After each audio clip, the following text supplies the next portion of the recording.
ready, because it's time for Geek Bombast, the weekly podcast dedicated to bringing you news and general discussion on comics, movies, TV, video games, and anything else deemed totally awesome. On the show this week is Rod Nunley, Amanda Arias, and myself, John Sitton. Hey, guys. Hello, everyone. You never notice how much facial expressions go into... Oh, there's contortion. Yeah, it's like a full thing. No one can see you, John. Yeah, no. I feel that we're going to have a fourth member soon. What? Oh yeah. The dog. Yeah, my dog is... A dog just begging to come down. He's giving the business to my wife right now. Like, you better let me out. I'm going to fucking kill you. Yeah, well, whatever. I mean, this wouldn't be the first time that the podcast has been interrupted by a dog. That's true. And not even just your dog. I was going to say, I will admit fully, I feel, since the puppy episode, I feel way less guilty about my dog. Oh, man. That was a bad episode. I feel, because I always felt really guilty whenever we would record, even in the original run, whenever we would record and my dog would Did you listen to that episode at all? Obnoxious dog, a little bit of it, yes. Okay. And just you were talking in the background. It was pretty amusing. She, I hope to not have one of those again, but you know. She had like a little mental breakdown. Oh man, she could not deal with Michael being there. That's too funny. That's so strange. Yeah. It is, considering he's the one who brought her to us. Also that he's all like, I don't want to go back with him. I don't want to go back with him. Well, also that this wasn't the first time he recorded with us. Yeah. And the first recording, I don't think you could even tell that she like slept the whole recording. Yeah, she slept the whole recording. I think at one point she woke up and was like, "You're still here? Like, what? Leave." Yeah. But yeah, it was, there he is. Here comes the annoying dog. Oh, and the non-annoying wife. Anyway. It's all right. But yeah, this is the first episode that you guys are on for 2019. Amanda and I have not recorded together. Yeah. Before. Well, I mean, you recorded the Christmas episode, the gift exchange episode. We were here. That was last year. That was forever ago. That was forever ago. It was like 4 weeks. Ago. Yeah, like it was a whole Christmas break and everything. But I mainly meant this is the first episode of your guys for 2019. Like, yes. This is last week. It was Nick, Michael, and myself, and we did our whole best of 2018. And this week. I haven't listened to that yet. It's on my list of podcasts. So. I just make John tell me what everyone said. Yeah. I mean, John has to anyways. just repeat the whole talk thing. a lot. Yeah, that's fair. It's why I do a podcast, because I talk a lot.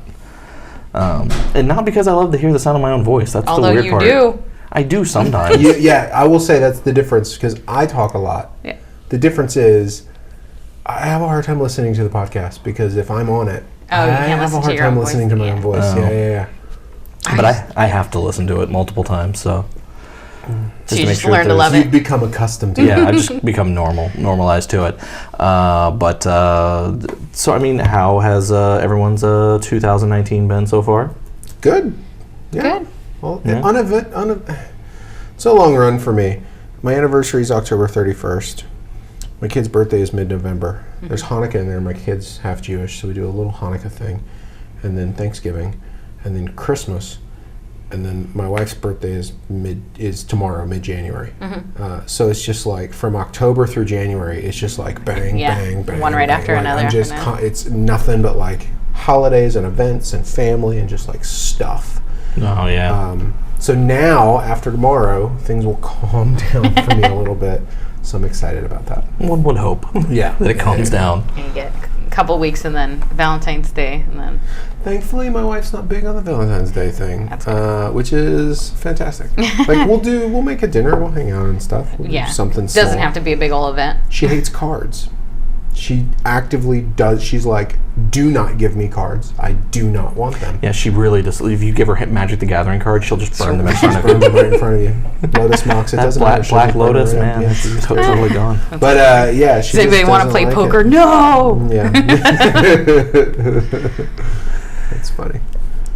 Yeah. But I haven't done anything. We watched Bone Tomahawk and we watched... I just got that. It's so on Blu-ray. good. I've seen it. Yeah. I just got it on Blu-ray. We just barely watched it. They had it on, they had it at half price books for like, I don't know, $5 or something.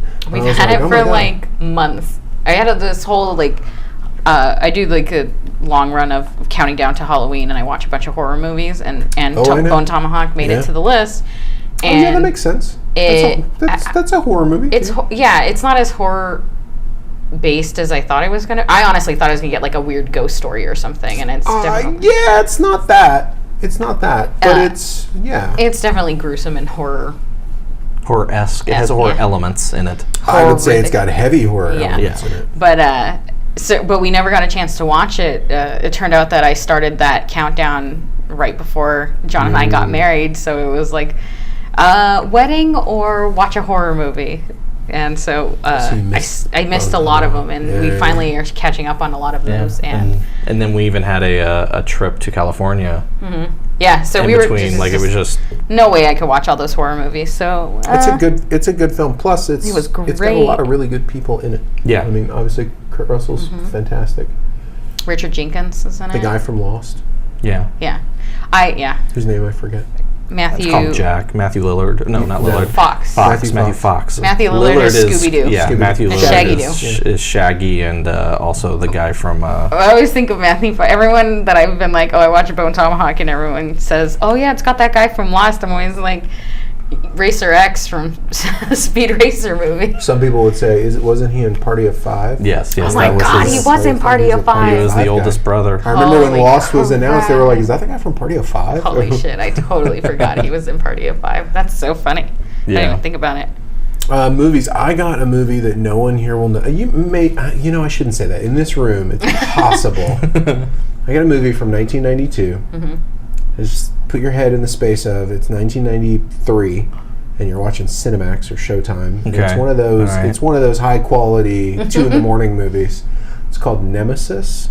Yeah. No, I know what that is. That sounds really fun. It's about a cyborg guy, and it's Oliver Gruner is the guy's name. You'll see the cover, and you might know it. It's that. Yeah. I've actually never seen it, but I know what it is. It's got a sequel. Yeah, It's that's this one of those I walk past, It's this low rent 90s cyberpunk movie. Jackie Earle Haley's in it, but this is in an era where he was in nothing movies, right? Yeah. Like, this is not where you would recognize. Like, now I actually don't remember who he plays. I need to go back and see it. That's funny. So I want to. I'm geared up to watch that because it's this horrible, but it hits all my buttons because it's a bad movie. But it's like a cyberpunk movie. Yeah. And so they released it. And those are your buttons? I like cyberpunk. I like cyberpunk. I like anything. I really like cyberpunk. Nice. But what's crazy is they released it on Blu-ray. Like, I saw they released it. I'm like, was it like Shout Factory or Arrow? It was Arrow. And I was like, and I saw it, and I'm like, I mean, that's insane. This movie has no business being on Blu-ray. Yeah. It's going to look horrific. Like, I can't wait to see it.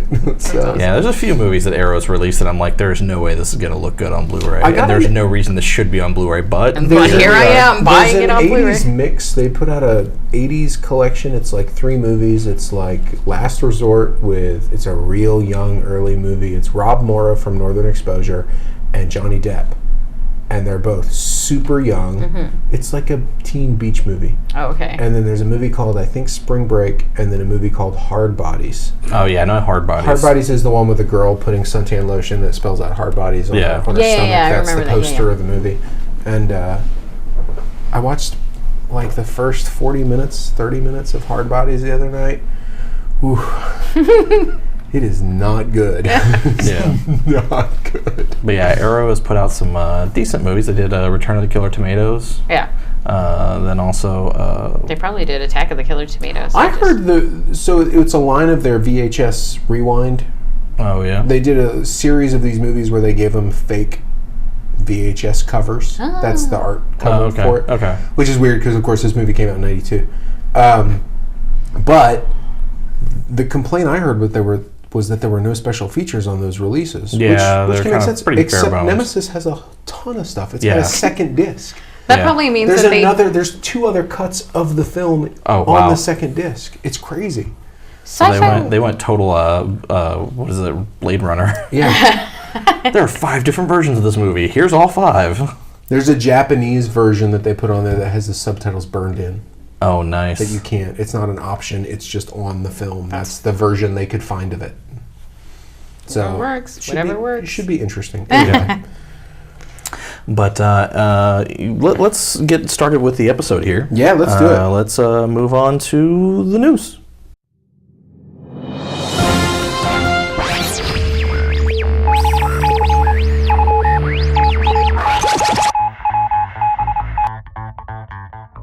Okay, so first up, got a little bit of a DC news here, I guess, starting off with. So, are either of y'all familiar with DC Universe, the streaming service that DC Comics has put? That they're doing things, and they're currently casting for the new Stargirl series that they're doing. Live action? Live action. Okay. And so it's they have gotten one of the Wilson brothers. Brother Luke Wilson, known for films like Wedding Crashers and that's Owen Wilson. Luke Wilson was Idiocracy. Yeah. He was also the darker Wilson. Yeah, he also did a cameo in the Ron Burgundy movie, which I can't think of the title of the movie all of a sudden. Anchorman, thank you. But Deadline is reporting that Luke Wilson has been cast as Pat Dugan in the DC show Supergirl. A role was specifically crafted for him without the actor even knowing it, according to Jeff Johns. Basically, Jeff Johns told that the creator... Jeff Johns is the creator of Stargirl and the executive producer of the show.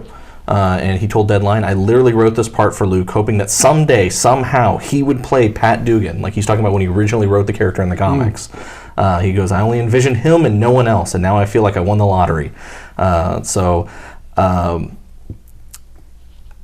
Isn't that her dad? Uncle? It's her stepdad, if I'm not mistaken. That sounds right.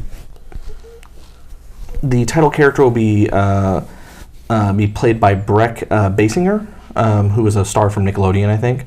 That's not Courtney Whitmore, I think. That's not like Kim. What's her name's daughter? Is it? Let's find out. But in the comics, Pat Dugan was Courtney's stepfather, who also happened to be the one-time sidekick named Stripesy to Sylvester Pimbleton, the original hero known as the Star-Spangled Kid. Okay. When Courtney followed in Sylvester's footsteps and eventually became Stargirl, her stepfather came out of retirement and reforged Stripesy as Stripe, a powerful exosuit he used to fight alongside Stargirl. Okay. Wilson joins a cast that also includes Lou Ferrigno Jr. as Rex Tyler / Hourman, Brian Stamp as Ted Grant / Wildcat, and Henry Thomas as Charles McNider / Dr. Midnight, also known as Dr. Midnight, and according to the trade, as well as Joel McHale possibly as Sylvester Pimbleton / Starman in flashback sequences. Why are they not just doing a JSA? I mean, it sounds like they're casting all the JSA. Maybe they're leaning toward, because I mean, trying to do a CW thing. Yeah, because I mean, she does not appear to be related. to Kim her Wikipedia page is boring as. It is very boring. It's like 3 pages. I mean, that's good. She's only 19, so I'm glad that it's a boring Wikipedia Right, that's page. true. That bodes well for her. So, I mean, the show doesn't have any a release date yet. Like I said, it just seems to be casting right now. Like, no filming has started. But I know this is the big one after they did. Do you do DC? I haven't subscribed to it yet, but I'm going to because I really want to watch the Doom Patrol series that's coming out. Yeah, it does have. And I've heard Brendan Fraser's in it. Well, he's Robot Man, the voice of Robot Man, and the flashback sequences versions of Robot Man. Yeah, I like him enough to get the DC streaming service. How much is it? So it's regularly, I think it's like $7.99 a month or something like that, and then if you pay for it for a full year, it's like $72. That's not $8 is not bad, I guess. And the thing that sucks is that during Christmas they had a sale where if you forego the free trial, you could get an entire year for like $56. And I was gonna sign up for it, and then when I went to sign up for it, I was a day too late. The problem is, right? We get hosed, right? Because they're just.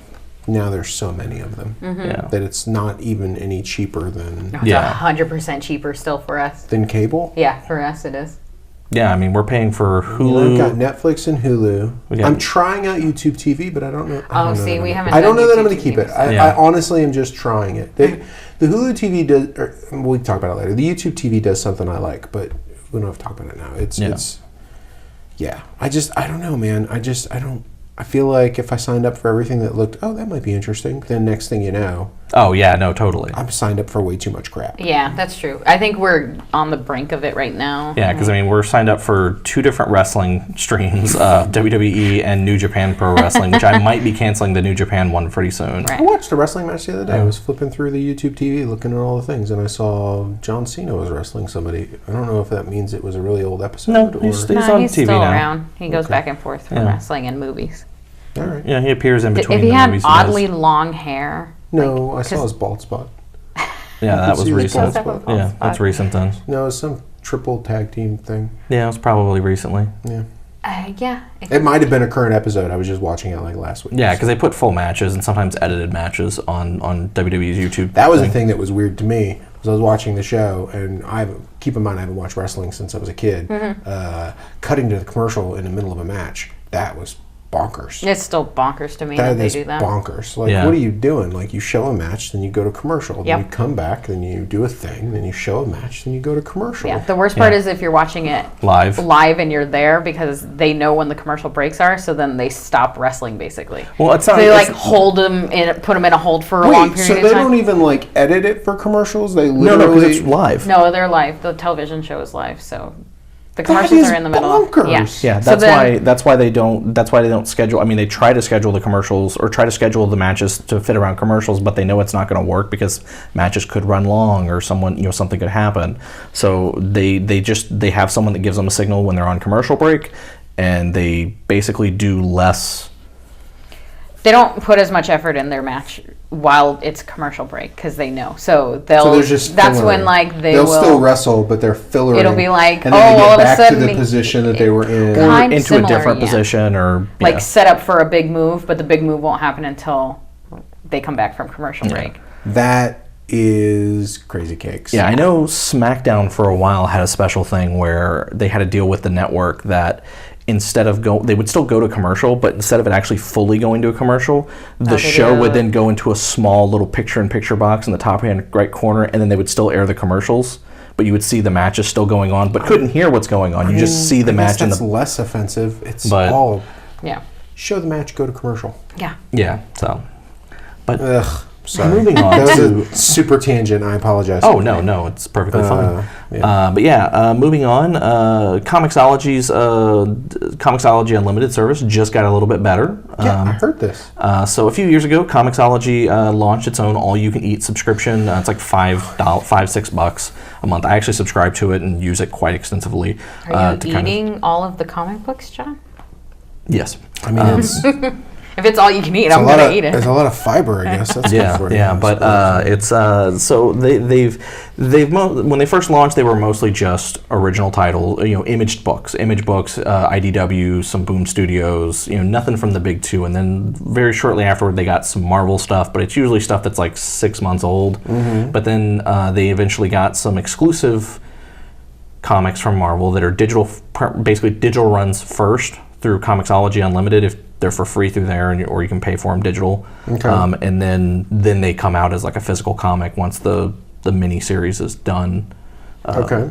But they just announced that they have actually finally acquired DC Comics licenses. That's a big deal. To get some. And I mean, there's already a bunch of stuff on there. They've got single issues and collected editions. They've got some pretty recent books on there as well. They do have some weird omissions. I feel like a lot of the DC Rebirth stuff. Okay. They have like the first 2 volumes, and then they don't have 3, 4, 5, and they'll have volumes 6, 7, and 8. And it's just like, what? Why are you doing that? Like, why are you? That is strange. Yeah, so I mean, it's kind of weird, but they and then like some like finite series, it's like All-Star Superman. Mm-hmm. I was like, oh man, All-Star Superman's on there. Well, only the first 3 issues of All-Star Superman is on there. Now, you said you do DC the comic book app. No, I've not used it. I wonder if they've got. Could it be that because if you do DC Universe, their app you get comics. Yeah. So maybe they're holding some because they don't. They want maybe it's so if you want like the complete series, I want all of it. Oh, I guess I should go ahead and sign up for DC Universe if I want it all. And that kind of makes sense. Well, even DC Universe's stuff is not complete. Well, the Marvel, I had the Marvel app for a year. And it was like 6 months behind. Unlimited. Well, it was 6 months behind, and there were gaps. Yeah. So it was both. Yeah. Like, the 6 months behind wasn't a huge issue for me. That basically just means you're a trade waiter. Yeah. But yeah, then there were gaps, and I'm like, yeah, there's too many gaps. There's too much stuff you don't have. No, thank you. Yeah, no, but there's, like I said, there's a lot of really good stuff on there. It's already on there as of recording this. Okay. So if you are a subscriber to Comixology Unlimited, you can already get a lot of stuff. And like I said, I checked out a bunch of books that just to play catch up on a bunch of them, of stuff that I really liked. And they've got a lot of really good, like, these are books you should have read. If you haven't read them, totally read them, and they're like the full story. That's cool. So and they've also got books for like Titans and Doom Patrol, so that way when the shows start. Yeah, you can be current. Yeah, that way you can get know some who the stuff. heck those characters are. Yeah, exactly. Like I think that even the Gerard Way Doom Patrol stuff is on there. I must admit something. I've not really read a lot of Doom Patrol. I haven't read. I've read a little bit. I think I've got the first Morrison trade. I don't think I've really finished it. Yeah, and the big thing here is that if you may be wondering, because you brought up the fact that DC Universe has digital comics with it as well, why would someone want to subscribe to this? Well, DC Universe is not available internationally. It's only available in the States. Comixology Unlimited is available internationally, or in select countries, so it gives other outlets. So I think that's great. Comixology Unlimited is already worth the money. Worth the money prior to this, and it just solidifies that Comixology is the freaking monopoly of digital comics for the comics industry, for good and for ill. But I liked what they've been doing so far, and I think it's great. So yeah. Moving on to a couple topics that are our final two news items that are semi-related to this week's topic. First off, Marvel is teasing something fantastic for the Spider-Man 4 PS game that is going to be coming really soon. We don't actually know what it is. Basically, this past week, Marvel dedicated the week to the Fantastic Four, offering reveals oriented to the Fantastic Four themselves. And at the end of this 2-hour live stream, highlighting some changes coming to their like mobile games and some of the comics and things like that, they then said that the company's recent multi-million selling hit Spider-Man for the PlayStation 4, that something fantastic is coming to Spider-Man real soon, said Ryan Penagos. As the company was wrapping up the stream, he said no further details at this time, or when this is going to happen, but it'll definitely be something that'll be added to the game soon. People are left wondering, is it going to be Bombastic just Bagman costume? So the general consensus is it's probably just going to be more costumes. Yes, because you could do Fantastic Bagman, you could do the What If costume, What If Spider-Man was a member of the Fantastic Four, you could do the Future Foundation, which a lot of people are thinking it's most likely going to be the Future Foundation costume, though a lot of people have also thrown around the Bombastic Bagman. That's a deep cut. Yeah. I love the Bombastic Bagman. Though I always laugh because I feel like people get the origin of that costume wrong. I don't know the origin of that costume. It's from the symbiote story. So when Peter realizes what's going on, he goes to the Fantastic Four, and Reed does a thing to make sound to get it off of him. He has to put a bag over his head. Because he's wearing a Fantastic Four costume with no mask, obviously. Yeah. Yeah, so it's essentially because at the time, what people don't remember is that the symbiote costume not only was his Spider-Man costume, but it would also become his regular clothes when he wasn't Spider-Man. Sure. So when the costume is gone, all he's wearing is underwear. So you're telling me that the symbiote would not make his underwear? I guess. So what we learned here is that Peter's been wearing the same underwear. Yeah, something like that.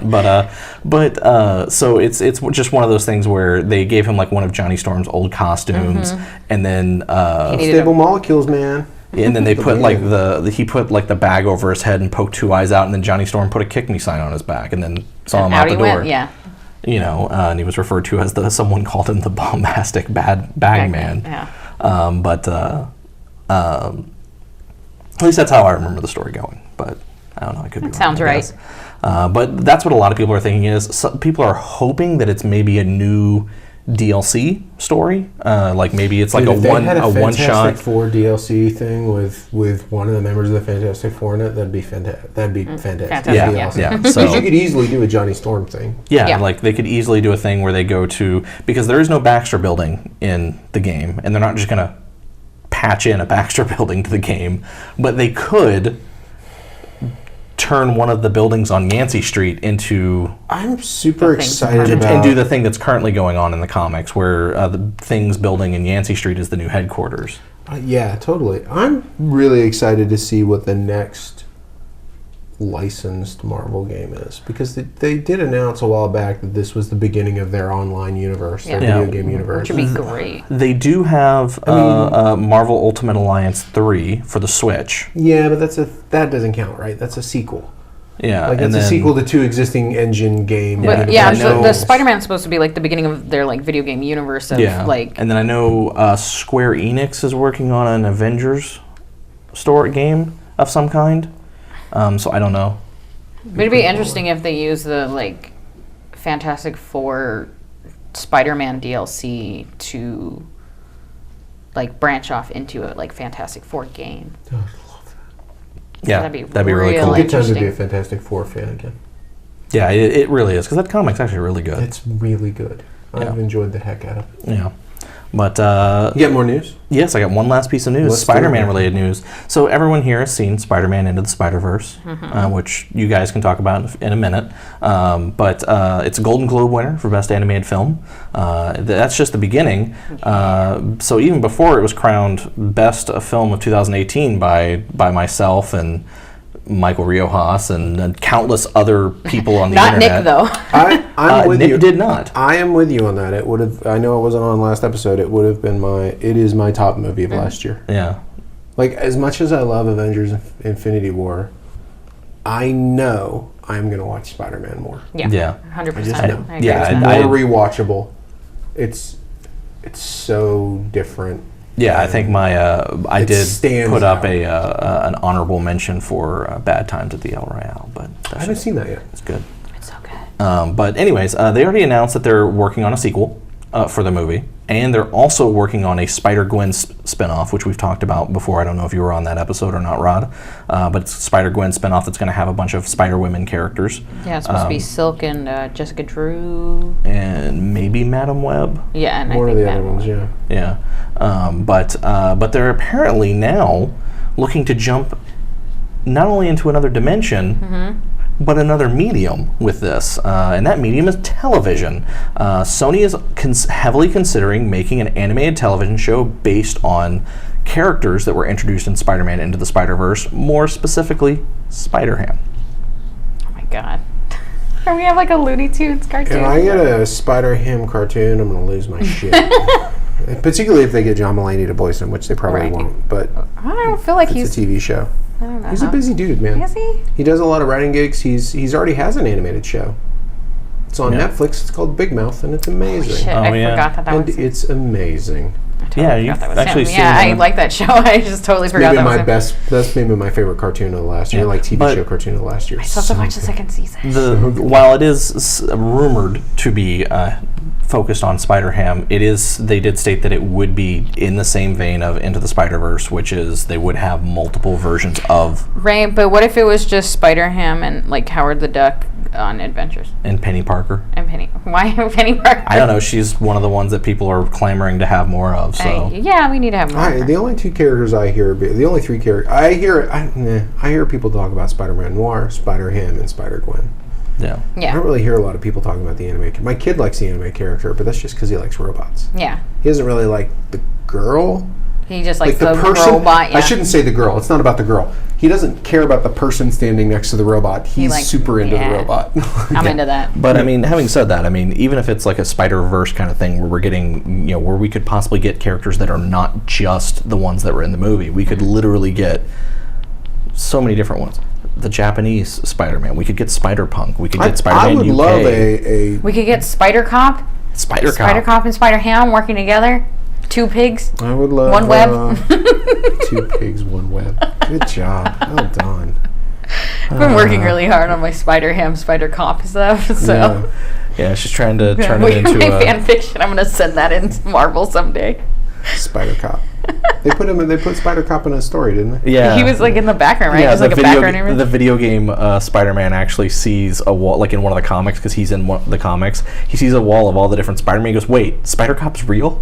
Oh, you don't know how happy this makes me." So like it was good.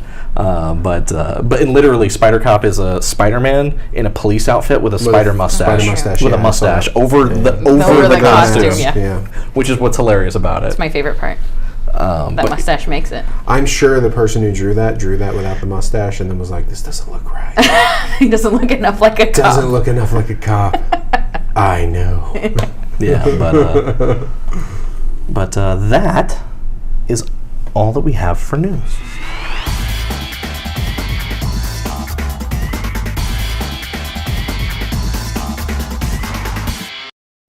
All right, so we're now into the actual topic of tonight. I have a new segment I want to start, and it's called "Let's Talk About the Dancing That Happens in Between Sections." We need to fill the time. There's nothing happening. I am astounded that not only did you both dance, but you danced while looking at each other dancing. It was nauseating and adorable. That's basically like let's continue. all day, every day. That's our entire relationship. I've just described your relationship. Yeah. Adorable. If we're not talking, we're silently dancing and staring at each other. Staring at each other. Yeah, but it's torture for our dog. That's too funny. But so first off, I want to start with Into the Spiderverse, because I know last week Nick, Michael and myself. Did you forget? No, talked ad nauseum about Into the Spider-Verse. So what you're saying is we should talk about it again for another hour? Well, not for another hour, but I'm not going to actually give too much of my opinion on this because I've already given it. If you haven't heard it, go listen to the 3-hour-long podcast that came out last week. But this is a Spider-Man podcast. But this is a Spider-Man specific one, and I want to hear both of your opinions about Into the Spider-Verse. Because you weren't in the episode, I so wasn't. you Yeah. talk about John said I'm not allowed to be on those kinds of episodes, so. The best ofs? Yeah. He did not say that. He's a son of a bitch, isn't he? I mean, I'm not saying like the divorce is going to happen. I'm just saying that, enough. I dangle it in. She has told me that I'm going to be her second and third husband, so. I mean, No, you're not going to be my second husband. Or You're going to be my first and third husband. Yeah, that's right. The second husband is the rich one that I marry that mysteriously disappears. That's right. And then I'll marry you again. Yeah, fair enough. Spider-Man Into the Spider-Verse. Yeah. Honestly, genuinely, it was my favorite movie of last year. Yeah, I loved it. I was blown away by him. Like, I kind of knew I was gonna like it. I'm a fan of. I was super jazzed about John Mulaney, which I think not many people were but he's like my favorite comic right now. I really like him. I think he's very funny, and so I was super excited about him. And Nick Cage in anything is amazing. And I thought maybe. This is going out on a limb. Perhaps his most subdued acting role in 20 years. Yeah. Oddly subdued. That's why I was actually not happy about him being cast, because I love Spider-Man Noir, and I'm like, I didn't want him to like Nick Cage it up. But because it doesn't make sense for the character. And then he didn't. I was like, oh, okay, I guess I was wrong. What's even funny is he wasn't the original person cast. Like, they had actually pretty much done the movie with somebody else. Who? They never said who it was. Like, they were very clear on not saying who it was. Oh, I want to know. But because of the theory. Christmas album, because you know about the Christmas album. Yeah, the Chris Pine Christmas album? Yeah, well, it's not just Chris Pine. It's like all of them. Oh. They actually released it. Oh. Yeah, it's Who's like the voice on there that's not... Well, the last track of it is a spoken word story about the night before Christmas, told by Spider-Man Noir. But it's not Nick Cage. But it's not. It's instead it's the one of the Lonely Island guys. The Lonely Island guy that's not who was also in Hot Rod. Not Andy Samberg. Yeah, who's not Andy Samberg. Yeah, one of those two guys. He was also in Hot Rod with Andy Samberg. But yeah, he. I think he was the original voice, and was it Jorma or was it? I think it was probably Jorma. I think it was Jorma Tacone. I don't know. That guy. Yes, it was him. Yeah, though he did do the voice of Green Goblin. The third one is the guy who is in Popstar. He normally writes Akiva Schaffer. Akiva? Yeah. Yeah, Akiva Schaffer. He normally directs and stuff. He's normally not in front of the camera. So Jorah's the guy who's... Anyway. Yeah. So you think maybe it was him? Well, because he did the voice of Spider-Man Noir on that album. Was it good? The album? No, his version of It was a little too... I'm trying to comically be He's trying noir. to be funny. Yeah. But it was like he was doing the noir voice, but like the grumbled cop and things like honestly, this. And Spider-Man Noir was the character I was least interested in the movie. Like when I walked in, I hadn't seen it, and I sat down. He was the one I was like, oh, all right, Spider-Man Noir. I guess they had to have another one. That's fine, whatever. Yeah. Because I didn't think it would be funny or interesting. I was like, it it'll almost just be brooding and dark, and it won't be. He was perfect. Yeah. He was maybe my favorite character in the movie. He was so funny. Yeah. I feel like Nick Cage, like I don't think that we should hear what the other guy was outside of that audio clip. Knocked it out of the park. He made it better because he played it straight. Yeah. And like when he was talking, he wasn't playing for comedy, which I feel like the other guy was kind of playing for the comedy of it. I love the Chris Pine stuff. I'm a big fan of the show New Girl. I like that show. Mm-hmm. And so Joe Hansen, Johnson, whatever it is. I liked him, Jake Johnson, sorry. I liked him a ton. They hit, everything was right. All the character work was great. Kingpin was fantastic. Yeah. Liev Schreiber.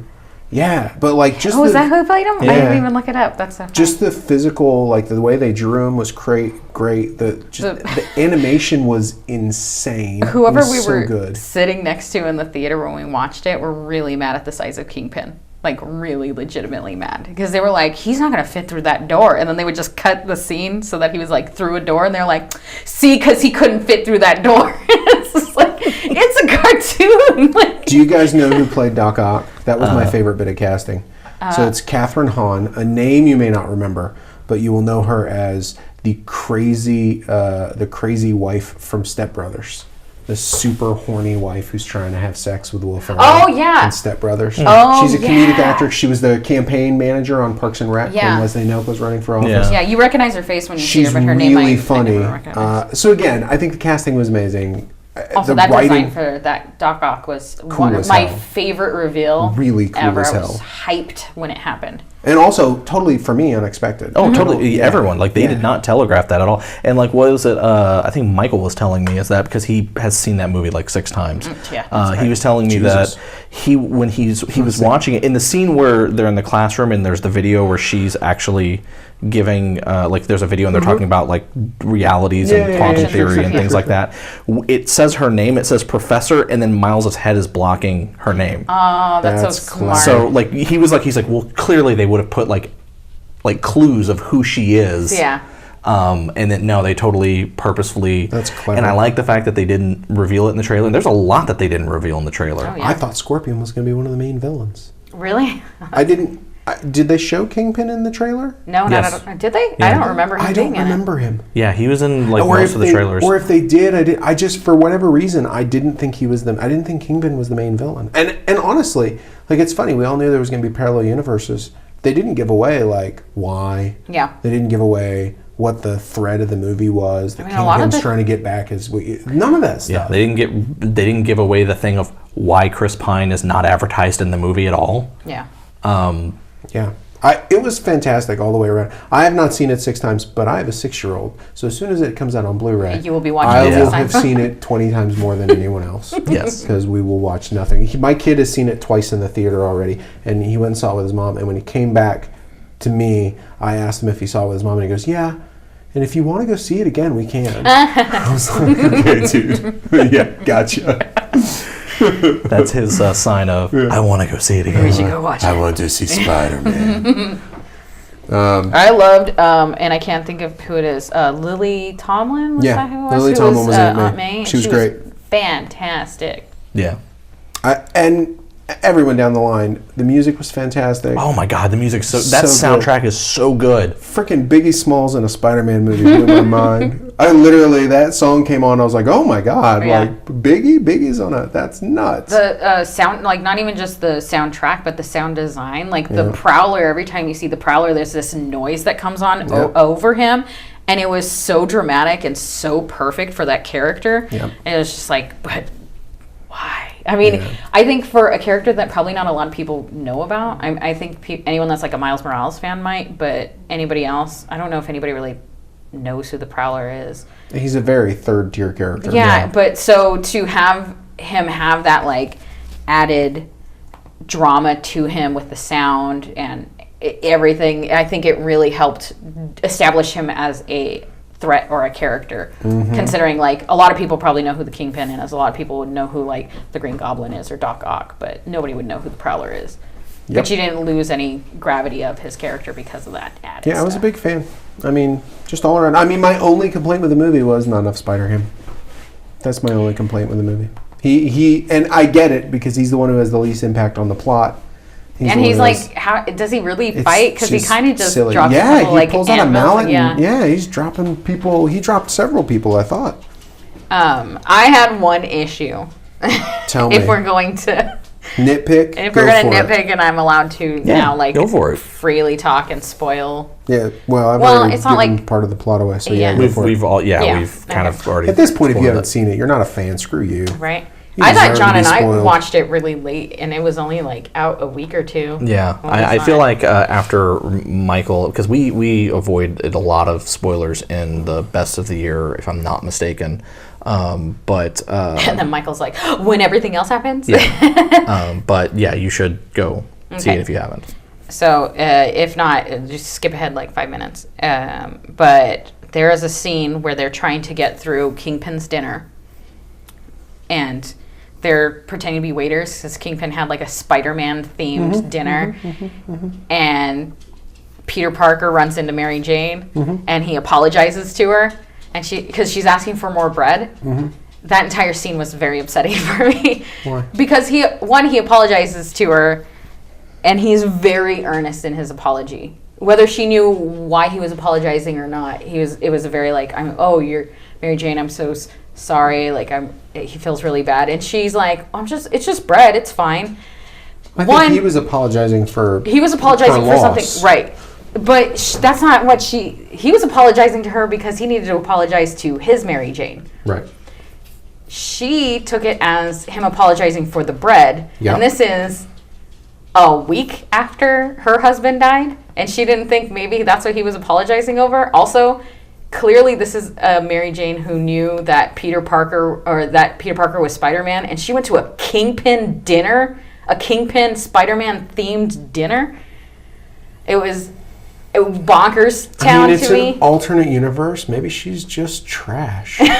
Maybe she's just like a garbage person out Maybe there. she's just a garbage everything Mary else Jane. in his life was perfect in that universe. So maybe he just got. It's true. Think about it. Chris Pine, probably the douchiest of Spider-Man. Yeah. I mean, he's the Chris Piniest of Spider-Man. And I honestly do not like Chris Pine. I like Chris Pine fine, but he's definitely got a persona in movies, and so perhaps it just didn't make sense. she's the kind of Mary Jane who'd marry Captain Kirk. So I'm just saying. It just I don't know. It kind of maybe not the most quality Mary Jane. It pulled me out a little bit because I just thought she should be a little more. Yeah. Also, your guy just died a week ago. Maybe you don't give a shit about bread, and the guy apologizing to you. Maybe you just ignore it and move on. Yeah, it's just really weird that she was very like, I get it's that. bread. You don't have to worry about it. And it's like your husband just died once, so assume that that's what he's apologizing for. I would say to that though, the scene really isn't about her; it's about him. Yeah. But I don't feel like we needed that scene because we know he's going to go back and do that, even if he doesn't apologize to not his Mary Jane in the first place. You leave sweatpants Spider-Man alone. That's the costume. Peter B. Parker. I want sweatpants Spider-Man. I like cozy Spider-Man. Yeah. Spider-Man who's let himself go. And he comes with a bagel. He's got a bagel in his hand. No. It's got to be a pizza. Because he had a bagel. Remember when they're fleeing from Doc Ock and he stops and he literally runs by the table and grabs the bagel? I was just saying because in all the other scenes it was always pizza. That to me was that moment in that scene. I laughed so hard at that when he grabs because he says earlier, "Oh, we'll do this, we'll do that. I'll grab a bagel, blah blah blah, da da da," and then he grabs the bagel. He's a Spider-Man that likes to carb load. Yeah, that's what he's about. Yeah. He ate all the French fries. That was the thing too. Like there were scenes in the trailer. The weird fry scene is not in the movie. Yeah. Which was interesting. Yeah, no, apparently they rewrote and did scenes up until a month before the movie came out. That's crazy. Yeah. So, because the guy who plays Miles was like, yeah, we just recorded a few scenes like less than a month ago. Yeah. Like a few weeks back. And it was just like, really? Wow, that's crazy. Especially with all the like filters and because like there's a special way of, I don't know if you talked about it in the last episode, but how they like copyright the way that they do the animations. I don't remember if we did or not. But so because it's such a complicated and like convoluted way to make it kind of almost look like inky or like with from the Ben-Day dots. And from the comic book page, that if they're animating it after like that far or that close to, I guess, the release date, it's kind of strange that they could get it done with all the added art and stuff. Yeah. But yeah, no, it's a beautiful looking movie. It's a beautiful sounding movie. There are complaints that you could have. Right, but even my complaint is just a nitpick more than anything. It's not, it didn't destroy that movie. I wouldn't be able to, it's not like I would be like, oh, I'd watch it again, but I'm going to look away when that Mary Jane scene comes on or whatever. Like, No, it's fine. It's just one of those things where I just sat there like, oh my. Like, she knows he's a bad guy and she knows he's a horrible person. He's the man that killed her husband. Yeah. Which she may Just not know. spoiler. I mean, My bad. wait, but in that universe, Does she know that? does she know that in that universe? Maybe that's the one Because universe where they don't know that Kingpin's a jerk. Peter didn't seem at all surprised that it was... That doesn't mean he told her. I mean, how much would he not tell her? We know for a fact that she knew he was Spider-Man because Maybe she was the kind of one who was like, yeah, you can be Spider-Man, but I don't want to hear don't wanna about know it about it. because I'd be worried the whole time and just don't tell me. Yeah. It also could be a thing because you got to remember, like, Maybe they that's the just first dumped time his he told body her. somewhere. She doesn't know That's who true. killed him. That's true. Yeah, maybe she doesn't know it was Kingpin. Yeah. I just feel like she would have at least known he was a villain. Yeah. And she made it. That's the one thing, is that I think she would have known he was a I think villain. that's an assumption because you know Kingpin's a villain. I don't disagree with you. I'm just saying you could make the argument either way. Yeah. Perhaps. Because either way it takes But either way, assumption they to- didn't give us that scene. If that's the case, they didn't give us that scene explaining that behavior, which they could have done. Yeah. But one of the best things I think that's come out of this movie, and this is where I kind of want to diverge the topic a little bit, is the trend, because the big thing about the movie is that they said anyone can be under the mask. It's what's make you that's special, that makes the hero. Right. That's kind of the thing that the internet has taken by storm, essentially. They've taken that to heart, that anyone can be under the mask. And so the internet has kind of gone into this mode of everyone that has any type of artistic abilities And creating. some people that don't. And some people that don't have taken to making what they're referring to as Spider-Sonas. The term Spider-Sona is derived from, if I'm not mistaken, Persona, the game Persona. Your Spider-Man persona. Yeah. Yeah, they're just I saying, mean, what is your Well, I Spider-Man mean, because persona? it's the same thing as like the Fur-Sona that Yeah. like Sonic the Hedgehog was doing. Yeah. But yeah, Persona, the game had a similar idea. So I think this is amazing. That's it. I save all my favorite ones. So You find them on Instagram. Yeah, so I follow the hashtag, and I try to find all the like really good artistic ones, like people that do Knights in that's Shining cool. Armor. I'm going to go to Instagram. lot I've of- seen the most famous one, the Tony Moore one. Yeah, the Colonel Spiders. That's Yeah. clearly the best one. yeah. There's some. I've yet to see amazing- anything that has beaten that. Oh no, there's some really, really good designs. Like there are some that I'm like, man, I wish this was. I know our good friend Dean Tripp over at Project Rooftop had asked for submissions, and that they're going to showcase a bunch of them on the Project Rooftop website. Which Project Rooftop, for those who don't know, is a website dedicated to superhero costume design, and they do sometimes they do little hey, we're gonna take Punisher, everyone make your version of the Punisher costume. Yeah, redesign the costume. Redesign the costume, and then the people who kind of run the site kind of grade it in a I don't forget the name of the show where it's like They grade it basically the costumes based on like functionality. Like a Project Runway. Like a Project Runway. That's why it's called Project Rooftop. It's okay, that makes sense. I couldn't think of the name of the show for some reason. Oh no, I was like, what show are you talking about? That they grade people's clothing, and then it dawned on me. But that's where I love the like. They do like decades changes, like decade swaps for characters, and that's always really fun. They also done gender swap.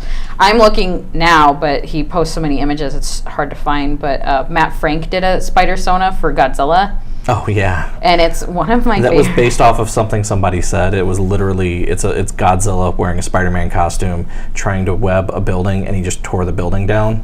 Yeah. And then it just says... And it's adorable. I don't remember. And it has the text. Everybody has dreams, no matter how big or small. Yeah, and it was just... No, poor someone on his... someone said, I thought you would do this. And then he's like, no, because this is my Spider-Sona, not... Godzilla's. But since you gave me the idea, here it is. Yeah, so... But in general, like, the art is great. I love... the big comment that everyone has is that everyone... who draws themselves, gives themselves a hoodie. They always, there's so many hoodies. And I think it's just because nobody wants to actually draw what they would look like in a full bodysuit. Well, and a few people have even made that joke. Like there's one of one character talking to Peter B. Parker, and he's like, what's with the hoodie? And she's like, I don't like the way my tum looks. And he's like, and you didn't bring one for me? It's funny. Yeah, there's some really good ones. John, I want to take a step back here real quick. You're not allowed to say dedicated to during the show because you say that in the intro and it completely fucked with my head because you didn't say the right thing after it. Wait, what? It was weird. Earlier you said that the website was dedicated to, and I didn't hear what you said afterwards because the intro crawl immediately started in my head. Oh. He just heard news. And I heard news and anything else deemed. You got to stop that. Sorry. I'm loving some of these. I mean, look, most of them are, a lot of them, I shouldn't say most of them, a lot of them are of the quality that are just marginally better than I would be able to draw because I can't draw. But some of these are really, really good. Yeah. And some of them, even the ones that are drawn badly, some of them, the concepts are neat, where I like the idea. Yeah, I like that people went really heavy into looking into different spiders to take inspiration from, or like going based on their culture. Boba Fett spider. Yeah, someone did a. Boba Fett there's a lot of like mashup characters. Yeah, sure. I've seen a lot of spider cats. I've seen a lot of cats in spider costumes and autumn out. So going back to the hoodie thing. It's a crop top sweater. Yeah. Going back to the hoodie thing, I there's a part of me that wishes it was because of the Scarlet Spider that everyone wants the hoodie. I know it's because not. You and like 5 other people love that character. Oh man, I know. I dressed up him as Halloween. Is that all you wear in the game now when you play that game? Yes, is that actually, Just to be well, actually, I started doing the Into the Spiderverse goddamn that costume. Cell shaded costume is amazing. But the DLC costume, I don't know if you've gotten any of the DLC. The third DLC actually has a Into the Spiderverse costume. So I want to fully admit I ended up not finishing the game, and the reason I didn't finish the game was I ended up watching my wife finish the game, and I was like, damn it! Now I feel like I just be spinning my wheels. But she got all the DLC. Yeah. So she is playing the shit out of that game. Yeah. And the so photo mode in that game is so good. What she'll do is she'll call me in the room. Rod, and I'll come into the room. What's up? What's this from? Costume, like the cyborg Spider-Man costume. The armor, the '90s armor one, or is that she did ask me about the Mark one, and then she did ask. She's like, "Why? What's up with this? Why does he have an iPad?" And I'm like, "Oh my god!" And I ran upstairs because I love that issue. Yeah. I ran upstairs and grabbed the. I have that omnibus with the Eric Larson omnibus. Yeah. And I came down. And I'm like, here it is. I love that costume. That's amazing. I can't believe. Because to me, that's what I like. I like the costumes that they do from the comic books. Yeah. Like all the weird, dumb comic book ones that they do, I really like. Like everybody made a big deal because they did the Sam Raimi one, and I'm like, yeah, I mean, okay. I mean, it's just a nice nod to it. It's neat. It just looks like Spider-Man costume. I don't know. It's fine, whatever. That's why I'm hyped about the Bombastic Bagman having a possible chance. I mean, they've used that bombastic Bagman has been in previous Spider-Man games, if I remember correctly. It was I think it was in the, what was it, the Marvel Unlimited? Whatever. You remember the one that came out a long time ago that everybody loved, where you could swing through the cities and stuff, and maybe it was PlayStation 2? Yes. Well, I mean, I know Spider-Man 2. The one that they used to call the best Spider-Man game. Yeah, that would be Spider-Man. No, Spider-Man 2. I think you're right. And PlayStation 3. I'm sure you're right. Okay, PS3.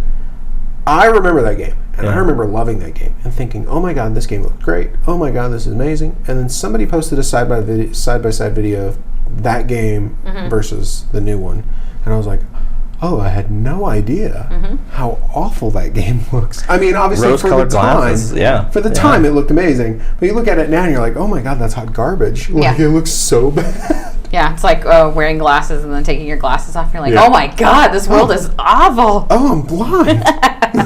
Yeah, but yeah, Spider-Man had a good 2018 though. Like Spider-Man, definitely between that and the Spider-Man movie and Infinity War, him getting way the most sympathy of moments in that movie. Yeah, and then he's killing it. He's had a very big year. Yeah, he is. Yeah, I mean, in the comics, Dan Slott ended his monumental 10-year run. I know. Where are those omnibuses? If we ever get that. I don't even want to think about getting those those being a thing. It'd be a bunch. Yeah, because 10 years worth of comics. And it was more like one of them was a weekly comic, if I remember correctly. And you know, it's so funny because I remember when Slott started, people lost their flippin' minds. They were so mad at him because that was right around Brand New Day, right? No, it was immediately after. It was right after. He took over after Brand New Day. Straczynski did, and people were so mad.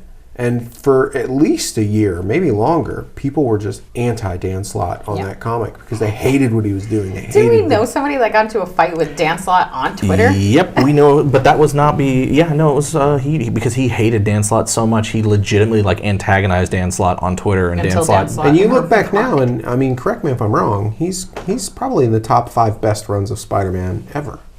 I mean if he's lasted 10 years, it has to be up there, right? Yeah, it's up there for sure. Like. You could make Marvel wouldn't keep somebody for 10 years that was bad, would they? I mean, he's that's not a. Let's not. You don't sound like you know what you're talking about. I would say that I think he's only a couple of issues shy of Bendis's Ultimate Spider-Man. Yeah.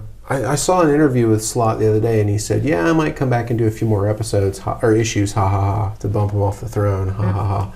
But I mean, it's those two have had that, and Bendis always feel like kind of counts, but kind of doesn't because it's Ultimate, and it wasn't that's a different ball game. It's easy to do it when there's only I think Ultimate at its max had 6 or 7 comics going on at the same time. Yeah, it's easy when you don't have a lot of competition and you're the number 1 selling comic of that line. Yeah. To do 10 years in the proper MCU with crossovers and events and to still hang through all that is a pretty huge feat.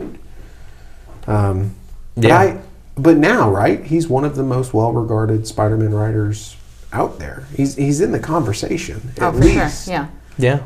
That's and then crazy. Also you had Chip Zdarsky ending his run, which everyone really liked. Chip did some really interesting things with Peter Parker that even Dan didn't do. Chip Zdarsky being the one. HSV2. Sorry, I'm kidding. Those are jokes. What? Herpes. Oh. It's made a herpes joke. I'm sorry. Stupid. Innocent John was like, "What?" Huh? What? I don't know what Chip Zdarsky did with him. I did not read any of those. He's the one who actually had the issue where Spider-Man and J. Jonah Jameson actually have a long conversation. They sit, Spider-Man comes to J. Jonah Jameson's house, and then he goes, "What is your deal with me? Why do you hate me so much?" And Jameson's like, "Well, you're always hounding me, and you wear a mask." And then it's this whole long issue, and then at the very end of it, Peter goes, "Okay, fine, I'm going to tell you," and pulls off the mask and says, "It's been me the whole time. This is not out of meanness or anything like that. Just know that, I wasn't trying to play you for anything, but I never wanted to reveal myself to you because of how mean you were to Spider-Man." And Jameson's like, "What?" Kind of shocked, and then now Nick Spencer's kind of using that. Wait, so in current continuity, J. Jonah Jameson knows who Spider-Man is? Yes, and what's even crazier, he now has a pro Spider-Man podcast because he no longer works for the Daily Bugle. So he has started a podcast where he is pro Spider-Man. People with podcasts are the worst. I know, that's what I keep telling people. And what's funny about it is like there is backlash because he's been so anti-Spider-Man for so long, and there's no reason on why he's now pro Spider-Man. Like he also can't say. Yeah. So it's kind of a thing for him that, and also I love the fact that J. Jonah Jameson is a podcaster because the video game did it beautifully. Was it a podcast or was that a radio? It was a podcast because he couldn't be on the radio or... Yeah, that was kind of... is that what he said? I must it was something he had to retire from the Daily Bugle and could not be on the radio per some type of contract thing. I think he mentioned something, but I can't remember the specific line. But just that it was a podcast. But I love it. He was just showing up Spider-Sona with the bag on his head. It was a boyfriend and girlfriend that each did their Spider-Sona on the same page, and the boy did a Spider T-shirt with a bag over his head. Oh, nice. Perfect. Yeah. But yeah, so I mean, it's he's had a really good. That's interesting. I'll have to track down that issue. I would like to read that. That's apparently cool. It's really good, and even the Chip Zdarsky's final issue of Spider-Man, which is arguably not about it's about Spider-Man, but it's not focused on Spider-Man because it's a documentary person interviewing various people about what Spider-Man means to the city. Sure. Yeah. And the last part of it is they run into Peter Parker because he's taken all these great pictures of Spider-Man. They want his opinion on who Spider-Man is and what type of person he is. He's just this guy, you know? Mm-hmm. And that's actually kind of what he says. Yeah. He's just this guy, and then actually kind of goes a little bit more. He's trying to do the right thing, and I've actually read that page because it's been put online and shared everywhere, and it's actually a really touching page, and it was Zdarsky's kind of send off of his run, which leads into because his run was ending, Marvel decided they wanted another Spider-Man book to start up. They kind of wanted something that was a little bit How many ongoings are there right now? There's Amazing? There's Amazing. There's Spider-Man. Isn't there a title just called Spider-Man? I think there's Amazing. There's Spider-Man and Friendly Neighborhood Spider-Man, which is the new one. Which those are the only three with Peter Parker. Okay. Everything else is either Miles Morales, or Spider-Gwen, Superior Spider-Man with Doc Ock. Wait, is that still going on? That's a new thing. They just brought him back as Superior Spider-Man again. Edge of Spider-Geddon. No. So he brought himself back. He cloned himself. I was like, yeah, but whose body is he in? He's in another clone of Peter's. It's actually like a combination clone between him and the original Doc Ock and Peter. It seems like it's something like he has the best of both. Like he has the physical prowess of Peter Parker, but the mental capacity of Doc Ock. But he's not like 100% Doc Ock. Villain? No, he's just an asshole good guy. Yeah. But he's the reason that Spider-Geddon happens. But Spider-Geddon number one is on. Are we concerned that there's going to be too much Spider-Man this year? Like, Are we ever concerned about too many Bat people? Yeah. Are we? I think so. Because I don't feel like anybody stopped making Bat people. No, there's how many Robins at this point? There was an actual Robins book of nothing but people that were Robins, which is essentially what the Spider-Sona thing is, or could be. I mean, you're not wrong. I look at it as I understand that there's not that many books anymore. There used to be like 4 books, but look at it as Green Lantern, which I'm a huge Green Lantern fan. There's literally hundreds of thousands of Green Lanterns. And for a while, there were like 4 or 5 books for Green Lantern. I guess he's just hot. I mean, it's the same thing, right? Wolverine used to be in everything. Mm-hmm. Yeah. Then Gambit was in everything. And now they can literally put Spider-Man in everything because he's not all the same Spider-Man. Yeah, that's fair. The benefit, though, is that they're all from different universes. So if you don't want them anymore, they just go back to their universe. And then you just have Peter and Miles and probably Gwen. Because everyone wants, and Jessica Drew. All right, so there's some that stick around, but you won't have, all of them. Spider-Punk has his own universe, so a lot of them have their own universe. And Miles is solidly 616 now. Yeah, which for those who don't know, 616 is the universe designation for the main Marvel What are you doing listening universe. to this podcast? I was going to say, if you don't know that, that's welcome. I feel like I have to, because there's always someone who doesn't know. Funny pages. And stories in them. in the Marvel Universe, each universe has its own designated number. I guess you could be listening and be a movie person or something. That's entirely. And if someone wants to know why Earth is the main Marvel Earth is designated 616, ask Alan Moore, because if I'm not mistaken, he's the one who originated that. Mm-hmm. Was he? I think so. In one of the UK super teams. I can't think of it. I wonder why that number specifically.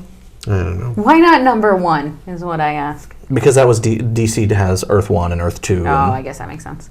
Right, but there has to be a number 1 because you have a number 616. Yeah. So what happened between 1 and that? There has It's 5 doors down from the number of the beast. I don't know. I don't really. It's just like, but why? That's probably why. So that you would say, but why? But why? So I just why like, 6? yeah. It's Alan Moore. He's just screwing you. Yeah, that sounds about right. Or some. I think it was Alan Moore. I'm not 100% on that. If it was Alan Moore, it was probably because some LSD-induced demon told him. I was gonna say, Spider-Man I looked in the mirror, and the mirror talked 606th universe. Probably a snake. Just told him. A snake. Yeah. Talking snake god from the 8th dimension. Yeah. Yeah. All right. No, we better stop talking about Alan Moore. He's going to curse us. I know. all. If we say his name again, it shows Then up. again, he's never going to listen to this podcast because he's Alan Moore. He doesn't listen to say his name podcasts. anymore. You're going would to love summon him. it if it's just like he listens to Every podcast that mentions His his name. snake tells him every time his name is mentioned. His snake from the 8th dimension tells him which podcast his name appears in each week. Any news articles that talk about him, that's how he knows who that one senator is who quoted him recently. So funny. Yeah. But anyways, this brings us up to the main topic here that came out just this week, Friendly Neighborhood Spider-Man #1. Mm-hmm. This is written by, I'm a little bit behind. It's written by Tom Taylor. Tom Taylor, which if you're not familiar with him, he was writing All New Wolverine, if I'm not mistaken. Sure. Yeah. He also wrote the DC's Injustice comic books based on the video games, Injustice 1 and 2. He wrote most of those, if not all of them. Mm-hmm. He's kind of a guy who's getting a lot of good books. But yeah, if I'm not mistaken, he's the one who did All New Wolverine and actually created the character of Honey Badger. So No, it's fine. Spider-Man. Okay. Let's talk about Spider-Man. Okay. We'll save the Honey Badger episode for later. Yeah. The artist is Juan Cabal. With color artist Nolan Woodard and letterer VC's Travis Lanham. VC must be a color or a lettering company. But yeah, this is the idea behind this book is they don't want to do giant world-spanning stories. They don't want to do stories that are going to shake the Marvel universe, or they want to do small, based on literally his neighborhood. And they want you to get to know the characters of his neighborhood because he's in an apartment building now. Peter Parker, who previously had Parker Industries, that has now gone bankrupt, and he's basically back to being jobless, poor. Peter Parker has 2 roommates, one of which happens to be a supervillain. Boomerang. Is it Boomerang? It is Boomerang. Yeah. Boomerang's Australian, right? Yeah, It's probably. Is it weird that I thought Boomerang was a DC villain? He is Captain Boomerang is a DC villain. Okay. Boomerang is a Spider-Man villain. Captain Boomerang. See. Is a You become a captain, you go to DC. Yes. right. Unless you're Captain America, in which you stay at Marvel. Same with Captain Marvel as All well. military ranked people in DC are villains. Yeah. All military ranked people in Marvel are. That's a deal they made a long time ago. Yeah. That's kind of how it goes. I mean, you joke, but that sounds about as legit as anything else that I've heard. Shazam! Yeah. Yeah, but yeah. So this is a kind of a smaller story. They want smaller stories for. It's for more Spider-Man. like intimate Spider-Man and not the big grandiose, which is a kind of a nice jump between this and reading the Spider-Geddon stuff. Which is just insane. There's a massive. Yeah. And I mean, also you get a little bit more Peter because they said that a lot of the problem with Spider-Man is that Not enough Peter. It's predominantly Everybody wants him more in it's predominantly him in the Spider-Man costume, and I'm just going to ignore that. But in this, they want more Peter Parker so that you can so that you can see him when he's not in the costume. Right. So. Yeah, you see how awesome of a character he is. Although my favorite scene in the book is just he saves a little girl and she sees the spider on his chest and she smashes it. That really was the funniest thing. And then I thought it was so endearing, and I never away, thought she's like, "I'll squish. You'll be squished." Yeah, when she became a villain all of a sudden. You will be squished. And there's a backup story. There is. We'll talk about that. We'll talk about that in a minute. But the story is kind of it's Peter, and he's just kind of saving people in the neighborhood. Yeah. He also rushes back home to his building so he can help one of his neighbors carry her groceries upstairs, which I kind of love the idea that he just knows everyone in the building's schedule and knows that he has to be there to help them, kind of thing. Like, cause it's he's like a genuinely good guy. He gets offered money. He tells them to give that money to the homeless people who he knows and knows their struggle and why they're homeless, and like it's a very quaint issue. Yeah. Yeah, I mean, I don't say that in a negative way, though. I will say, I mean, I hope it gets a little more. Yeah, if every issue is like that. If every issue is like this, it'd be like, I'm sure they're building to something. Yeah. Obviously. It still kind of felt nice to see Peter. But it was a nice. Yeah. It was. I mean, that's the thing, right? Like, it wasn't a blow my doors off awesome issue, but it was a really nice, well told. I think it was nice. It was good. It's the first issue, and obviously we're getting into something bigger because of the big thing at the end. Is that a big thing? Are those characters known characters? I don't know if they're known characters. Okay. I say big thing just because it's fair enough. Because it's a thing. It's a thing. Yeah. Let's not say. We don't have to spoil. But I do like the thing with the apples. You know, it's weird. Yeah. But this is clearly going somewhere. They have an idea of where they're going, and that's going to be fun. And then there's the backup story. I want to say real quick about the first part. Okay. I really liked the art.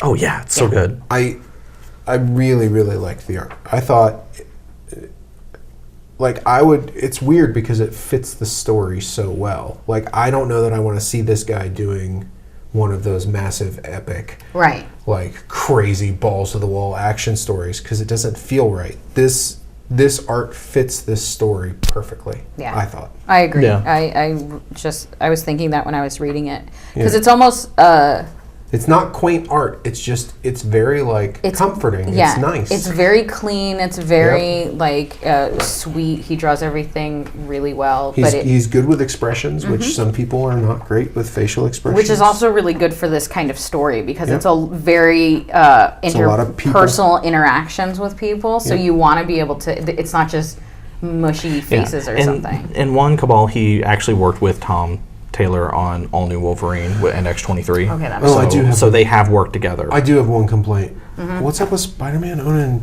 pink and black stripy leopard? They're comfortable and don't chafe when under the costume. I mean, wow. Sometimes you can only 100% had an answer for that. Yeah, well, someone who actually made a costume to be Spider-Man for Halloween, you have to get underwear that's comfortable and doesn't chafe. Right, but why was it pink and like? Probably all he could find it in. I feel like that's not the case. I mean, I'll agree. Jockey shorts. Like, what color do you don't want to buy white jockey shorts? That's just as bad. Right, but I don't think you need like something an 80s hair metal lead singer would have underneath his leather pants. Some you know what I mean? Like, why? The lead singer of Cinderella. I mean, he was looking for nothing but a good time, but that's... Yeah. Anyway, there is a backup story. Although, am I wrong? Are the credits at the end of the story where the writer and the artist in this comic? Is it the same writer? It is. It's Tom Taylor writing it again. Yeah. Okay. Because this is something Marcelo Ferreira is the artist for the backup story. For the backup story. Yeah. And this is something, I don't know if it's going to be a backup story that's going to be in all future issues, or if it's just this is to set this up so that when it's introduced again in future issues or dealt with in other books to kind of get people to know that it is a thing that is happening. It was weird that it was it's strange to me that it was a... Are we going to talk about spoilers? So, and I was actually just going to say, and I was waiting until you got to a pause, so I'll say it now. As far as the issue goes, I think if you want to check out, this is a really good book. I think you should go check it out. I agree. Yeah, agreed, 100%. Yeah, it's good. Unless you're looking for high-octane Superman or Spider-Man. Yeah. If you're looking for punch him in the face, high octane, whatever. You should probably do super quippy, blah blah blah. Go if for you want something that's kind of a little different, a little more kind of clean and nice and enjoyable and more human character interaction, then yes, pick it up for sure. Yes. Yeah. Just know that going in. Yeah, know that going in. With that, if you don't want to be spoiled about the thing that's going to be talked about, that we're about to talk about, stop the audio right now. Go read the book. Come back. We'll still be here because literally you hit pause and we'll still be here. When you hit play again. That's how it works. That's how it works. This is probably the last thing we're going to talk about. That's why I wanted to say, at least get ahead. Like, yeah, we do recommend. It was a good issue. So I'm going to give a second, and so people can pause if they want to, and then we'll just keep going with the spoilers. Okay. Now that they're gone or back or whatever. Disappointed there was no dancing.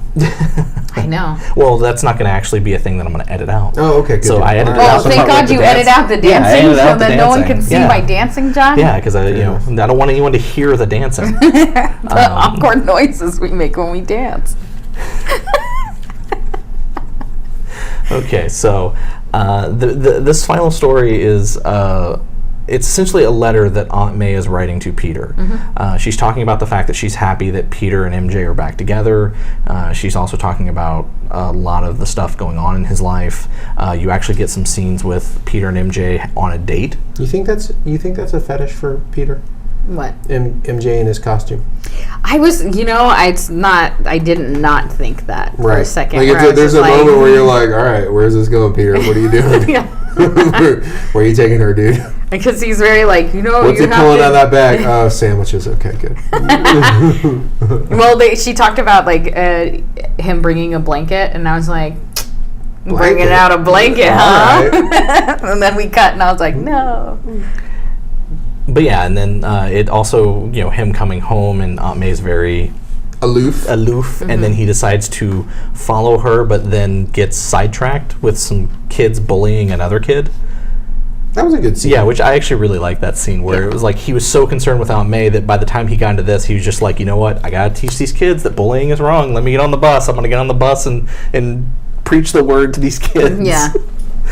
Which I do like that he looked at the bus driver and was like, hey, is it okay if I get on the bus with you and talk to the kids? And he's like, you saved my sister once. You're good. Get on. Yeah. I like that he says that she was one of the good ones. Because to be fair, stranger in spandex getting into a school bus, you're right, not always a good idea. Yeah. He asked first. He got permission. Consent. It's important. Yeah. And then we cut to what Aunt May is doing, which there is a moment where she interacts with the Kingpin. Which I thought was a little weird. Yeah, she might as well just call him an asshole. It was unnecessary. Yeah. But it then it doesn't actually fully say what's going on other than the last line and also the location of where she is. Yeah. Is very clear on what's going on specifically, which is that they dropped the bombshell that Aunt May has cancer. It's kind of a weird story. Yeah. Just FYI, I just looked this up, and I want to talk about the story about this. In the last page, she's at the Maria Willock Cancer Center. That is where Jane Foster received her chemotherapy treatments. Huh. It's not the first appearance of that. It's actually been in, there's a whole list of appearances here, and it's been in a bunch of stuff. Yeah, I mean... So apparently it is the Cancer Center of New York. Frankly, don't go to that cancer center because that didn't really work out for, I think, anyone that's gone there so far.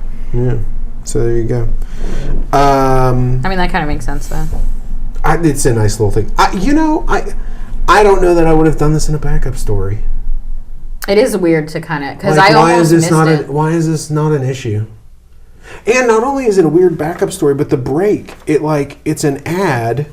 Well, there's also a letters page. There's there's an ad, a letters page, and then you turn the page and it starts. There's no intro, there's no... Yeah. To me, that I was thrown. I went back and looked, and I'm like, "Wait, is this like a Hostess Twinkie ad? What's going on? Yeah, because is this an advertisement for another comic?" See, I'm the one who I guess I'm the only one here who actually read that page that is the to be the letter column, because then it ends with "Hey," and before we move on, Oh yeah, there. Do you feel satisfied? No, good. Turn the page because you're not done with you. We're not done with you. I don't read Another those. story with help. Like, blah blah blah. I know I'm like a bad person, but No, you're not a I bad never person. read those, and I don't read them. I don't read them the first time I read the comic. Yeah. I read the comic. But so many times you'll like get to the end and it'll be like, here's a sneak preview of this other comic that's coming out soon. Yeah, and so that's what I thought it was, and I was like, well, I guess I'll read it anyway. Yeah, I do think it is weird that it is being revealed in a backup story. How is that not a full issue? Yeah. I mean, the other thing that personally, I've been reading comics a while. The other thing that personally was weird to me was like, you've killed Aunt May before. Yeah. Like Twice. Like, are we doing this again? Because you're either killing her or you're not killing her. So if you're killing her, great. But if you're not killing her, then what's the point of the story? I feel like this is intentional because Peter and MJ just got back together. Is she going to be Suddenly, a spider superhero and get injected with his blood and become Super Aunt May? Spider-May? Spider-May. Spider-Man. Maybe win. She already Spider-Man. exists, sir. I've read enough of these Spider-Geddon books to know that there's a Spider-Man. Spider-Man already exists. She does. Yeah. That's awesome. Or Galactus will come down and she'll become a Herald of Galactus, the golden oldie. That also works. I'm down with that. Jesus. Yeah, that was a what if. I know, but Or still. what the or something like that. I think it was What Probably what the. Yeah, actually, I think it was a April Fool's issue of What which If. is basically what the. Yeah, which was basically it was a weird. It ends with her In the finding. 80s, man, they were weird. Yeah, it ends with her finding a giant Twinkie floating in space, and she feeds Galactus that. Like it turns into a giant, and then Peter wakes up from a sugar-induced nightmare, and he's like, "Whoa, that was so weird. I shouldn't be eating all these Twinkies before I fall asleep." Kind of thing. It's a weird comic. I used to own it. Okay, well, what was your serious point that you were going to make? But anyways, so the big thing here is that Twinkie. Peter and MJ are just back together, and now something has been brought up that Aunt May die. If you remember, the last time this was a thing was when Peter and MJ, or Aunt May died, and then Mary Jane technically made the deal with Mephisto to bring Aunt May back to life we were just at talking the about expense Brand New Day. of so She makes a deal with the devil. so now you have a thing where they're back together, thus nullifying the deal. Oh, yeah. So now Aunt May's gotta Aunt die. May's got to die. So is this the storyline that's going to be going on, or is this just... I don't think it's a coincidence. I think someone's probably tapping into that, but that's obviously not going to be what actually that's happens. Not a bad theory. I mean, it's true. The deal is broken, so, Killer. It's just... I always feel really weird about, especially because of how old Aunt May is. I feel really weird. Is depicted in the regular Marvel universe. Yeah. I know Marissa Tomei, that's for sure. Yeah. So, and I even brought that up when John and I were discussing this earlier, and it's that, like, fighting for, at best, like... 5 or 6 more years. Yeah, is really weird to me. Like, if it was Marissa Tomei, you could be like, or that age range, you'd be like, she has plenty of life. She's in her 50s. She's got plenty of time left, blah, blah, blah. But when it's just like, grandma's going to turn 105, let's keep her around for another couple, you're like... Please don't. Like, I just feel like this isn't working out. Maybe just have a kid and move on. Right? I just... Maybe it's time to let that go. Yeah, I don't... Well, and that's the other thing, too, is her age is ever fluctuating. If you look at her picture in there, is she 80? Because she's showing a lot of leg for an 80-year-old. She's definitely younger than... She's definitely like a fully functional, like... older woman, and I wouldn't... She's not... I would say she doesn't look even as old as she did in the Spider-Man game. Yeah. But it's still... She's still definitely older, but it's just funny to me to fight that hard for what is still... Especially because it's very much the, like, between... Gammy. One or the other, and like it's very like either Mary Jane or Aunt May, and it's like this is a weird. And I don't know that they're going to go that route. I just think it's an interesting coincidence. If it is a coincidence, it's going to be a riveting story about chemotherapy and tumor regression. Maybe she's the next Thor. That'd be pretty cool. That'd be pretty cool. She's probably worthy. I bet she could pick that hammer up if she wanted to. That's the thing, right? Like maybe they're going to do something new with it and different. I'm certainly willing to give them a try. I'm not being a downer on it. I am saying better be doing something interesting and not just you've done this a few times. Yeah, and a lot of people are like, so are they just going to be like, oh, she has cancer, and we'll go through a couple story arcs of her dealing with chemotherapy, and then at some point they'll be like, well, she's in remission. Right. Well, I mean, if it's just like so Peter could have some kind of Angst. thing that's looming over him that's more than just being a superhero, that's something that everyone deals with. You can do interesting things with that. I just don't know if they haven't done that with Peter before. That's I feel the thing. like it's you can totally make that an interesting thing. Please do so. Yeah. I'm worried that you're not going to. Yeah, it's just right now it feels a little tropey where they're just like, someone It you love does. has cancer, move on. Like, look how sad it makes you, and then that's it. But it's like, you can do more than that. You can actually make that a story Fair enough. or character development. Whether they do. I would say it doesn't spoil the comic. It just was a little weird. Like I said, it was a weird little addition. I'm interested to see where they go with it. Like you said, I'm willing to give them the benefit of the doubt that it's going to actually lead to an interesting story.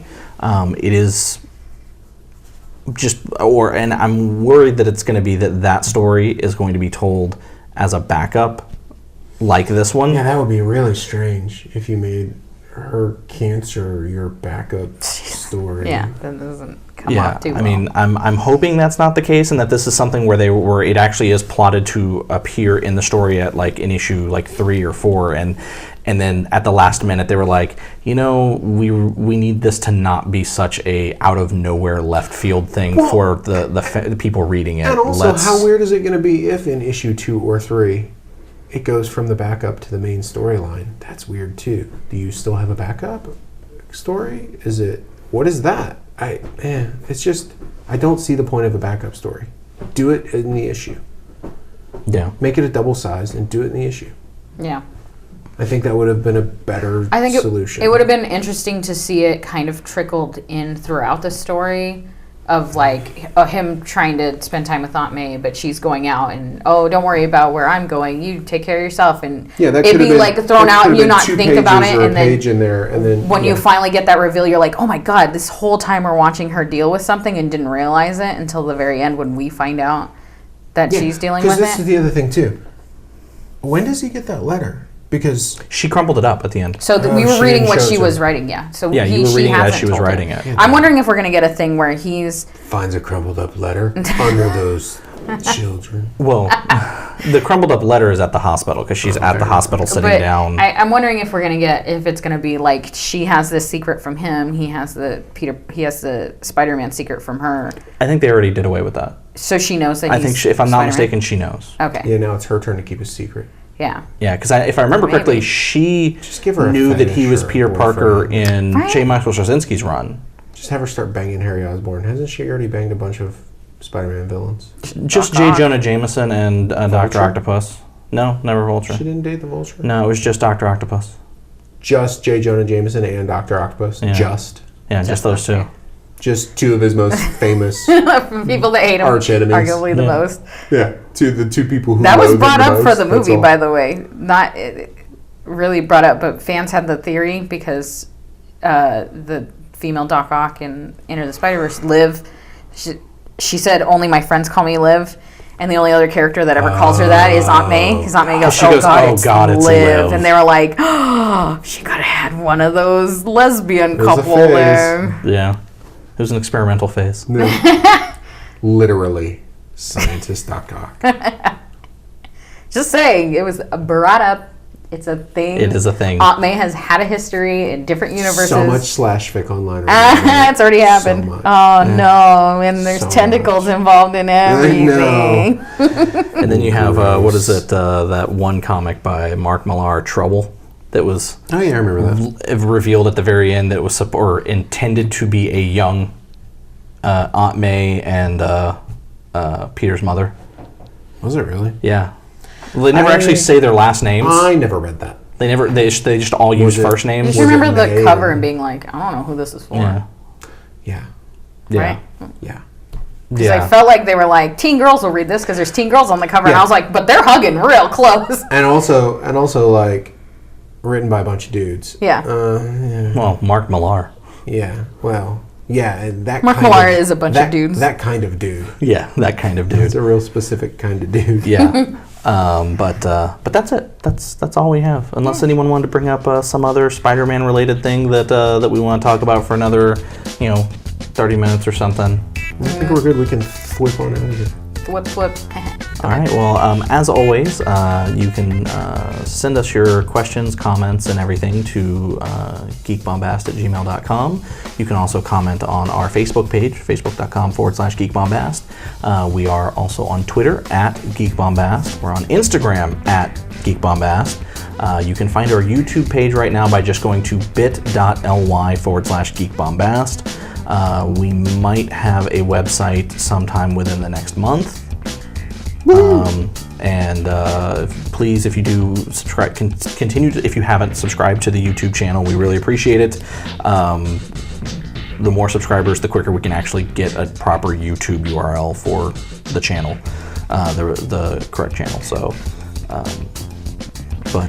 having said all of that, I'm John Sutton. I'm Spider-Man. I'm also Spider-Man. We're out.